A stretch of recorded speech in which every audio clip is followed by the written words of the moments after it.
আসসালামু আলাইকুম রহমতুল্লাহ। প্রিয় ভাইয়েরা আমার, একজন মানুষের নাম এটা অনেক বড় একটা জিনিস। কোনো ব্যক্তির নাম দিয়ে তার ব্যক্তিত্ব ফুটে ওঠে।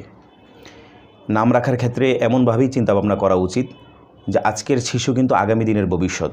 সুতরাং তার নামটা ছোটোবেলা থেকেই এমনভাবে রাখা যেন বড় হয়ে যাওয়ার পর এটাকে নিয়ে মানুষ ট্রল না করে এবং হাসি তামাশার বস্তু না বানায়। বরং এমন নাম হওয়া উচিত যেই নামের কারণে সে যত বড়ই হোক না কেন কোনোভাবেই যেন তার ব্যক্তিত্বে আঘাত না আসে, বরং তার নামের কারণে যেন তার ব্যক্তিত্ব ফুটে ওঠে। নামের ব্যাপারে ইসলামে অনেক গুরুত্ব রয়েছে। রাসূল করিম সাল্লাল্লাহু আলাইহি ওয়াসাল্লাম হাদিসে পাকে ইরশাদ করেন, ইন্নামা তুদআউনা ইয়াউমাল কিয়ামাতি বিআসমাইকুম ওয়া বিআসমাই আবাইকুম ফাহাসসিনু আসমাআকুম। যে কিয়ামতের দিন তোমাদের নাম নিয়ে, তোমাদের বাবাদের নাম নিয়ে কোটি কোটি মানুষের সামনে তোমাদেরকে ডাকা হবে।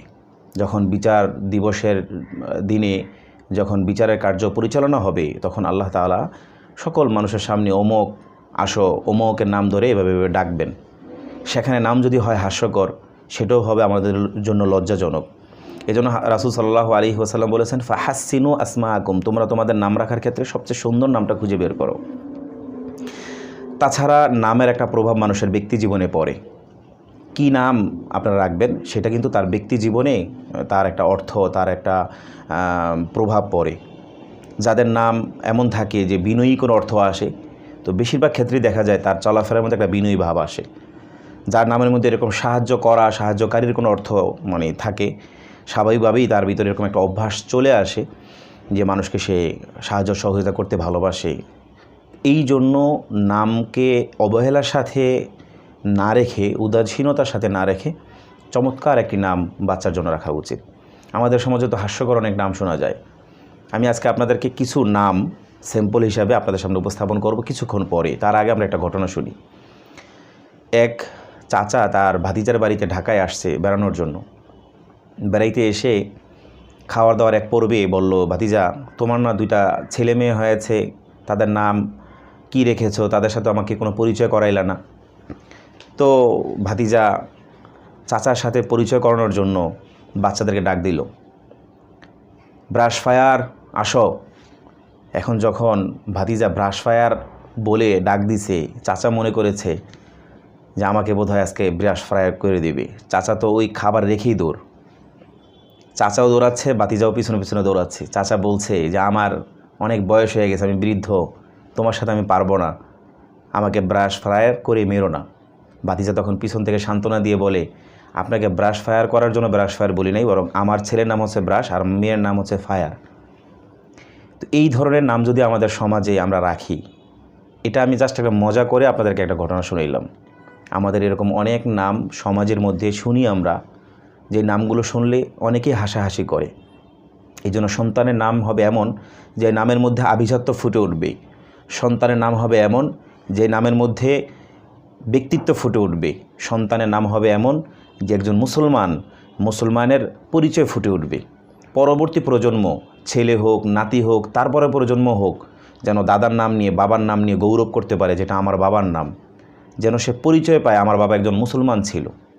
ঠিক আছে না? ইনশাআল্লাহ এভাবে আমরা নাম রাখার চেষ্টা করব। আমি আজকে কয়েকটি নামের ক্যাটাগরি এবং কিছু নামের স্যাম্পল আপনাদের সামনে দিব। প্রথমত হচ্ছে, হাদিসের মধ্যে আসছে, আল্লাহ তাআলার কাছে সবচেয়ে প্রিয় নাম হচ্ছে আহাব্বুল আসমা ইলাল্লাহি আব্দুল্লাহ ও আব্দুর রহমান। আল্লাহ তাআলার কাছে সবচেয়ে প্রিয় নাম কি? আব্দুল্লাহ এবং আব্দুর রহমান। এই ধরনের নাম রাখা। অনেকে নাম রাখতে গেলে মনে করে যে এগুলো তো পুরনো আমলের নাম, এগুলো একটু সেকেলে মনে হচ্ছে, একটু আধুনিক, একটু আনকমন। তো আসলে এগুলোর মধ্যে আজীবন একটা আনকমন ভাব আছে। আব্দুল্লাহ চমৎকার নাম, আব্দুর রহমান অধিকাংশ সাহাবেকরা নাম এরকম ছিল। সাহাবীদের জীবনী তালাশ করলে দেখা যায় প্রায় 300 সাহাবীর নাম ছিল এই আব্দুল্লাহ নামে, আব্দুর রহমান নামে। এই জন্য আমরা এই নামগুলো রাখতে পারি, যেহেতু আল্লাহ তাআলার কাছে খুব প্রিয় নাম। 2 নম্বর ক্যাটাগরিতে যেটা বলবো সেটা হচ্ছে যে আল্লাহ রাব্বুল আলামিনের সিফতি নাম, গুণবাচক নাম রয়েছে 99টি। কয়টি? 99টি নাম। এই 99টি নামের মধ্যে থেকে যে কোনো নামকে আপনি আপনার সন্তানের জন্য রাখতে পারেন, সাথে আব্দুল শব্দ ব্যবহার করবেন ছেলেদের নামের ক্ষেত্রে। যেমন আল্লাহ তাআলার একটি সিফাতের নাম হচ্ছে করিম, আপনি বলবেন বাচ্চার নামের ক্ষেত্রে আব্দুল করিম। আল্লাহ তাআলার নাম আছে বাসির, আপনি বলতে পারেন আব্দুল বাসির। এভাবে আল্লাহ তাআলার যতগুলো সিফাতি নাম আছে সেগুলোর সাথে আব্দুন যোগ করে নাম রাখতে পারেন। অনেক চমৎকার চমৎকার শব্দ এগুলো আপনি রাখতে পারেন, ইনশাআল্লাহ খুবই ভালো হবে। আরেকটি ক্যাটাগরি হচ্ছে 3 নম্বর পয়েন্টে, যে নবীদের যে নাম রয়েছে, সাহাবায়ে কেরামের যে নাম রয়েছে, একইভাবে বড় বড় উলামায়ে কেরাম, আল্লাহর ওলিদের যে নাম রয়েছে সেই নামগুলো আমরা পছন্দ করতে পারি। সেগুলোতে অনেক চমৎকার চমৎকার, সবগুলোই তো চমৎকার, তো যেটা আপনার কাছে আনকমন মনে হবে, ভালো মনে হবে, সেই নামগুলো আপনি রাখতে পারেন। চতুর্থতে আমি আপনাদেরকে কয়েকটি নামের এখন অর্থসহ বলে দিচ্ছি যেন আপনাদের রাখতে সুবিধা হয়। এই নামগুলো আপনারা রাখতে পারেন। আশিকুর রহমান, এর অর্থ হচ্ছে রহমানের প্রিয়।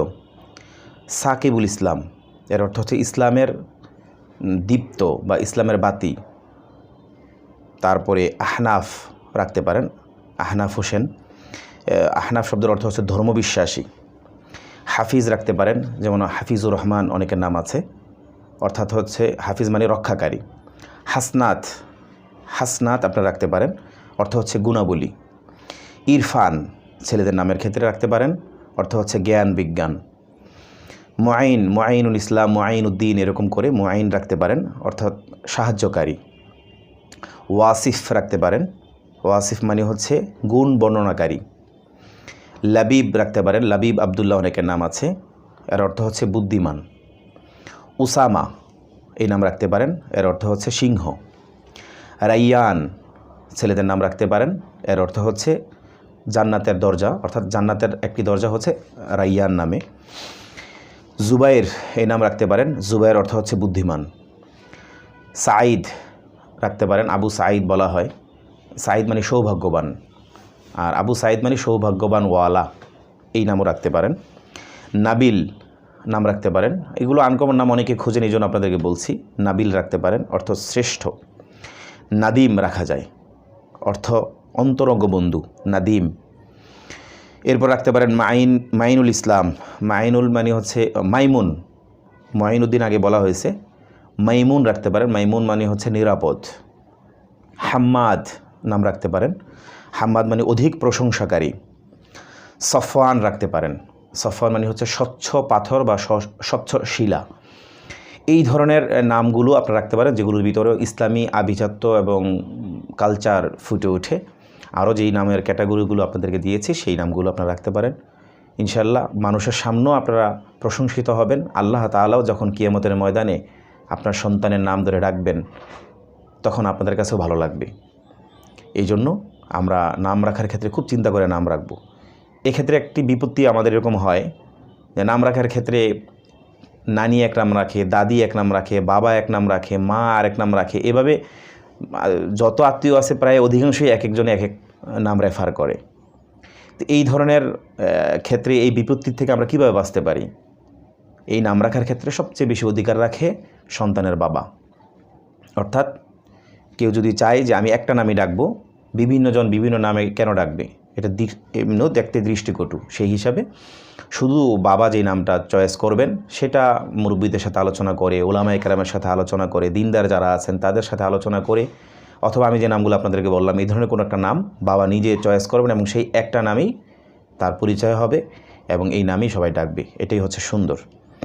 তো আশা করি সকলে বিষয়টি বুঝতে পেরেছেন। সবাইকে ধন্যবাদ জানিয়ে আজকের মতো এখানেই। আল্লাহ হাফেজ। আসসালামু আলাইকুম রহমতুল্লাহ।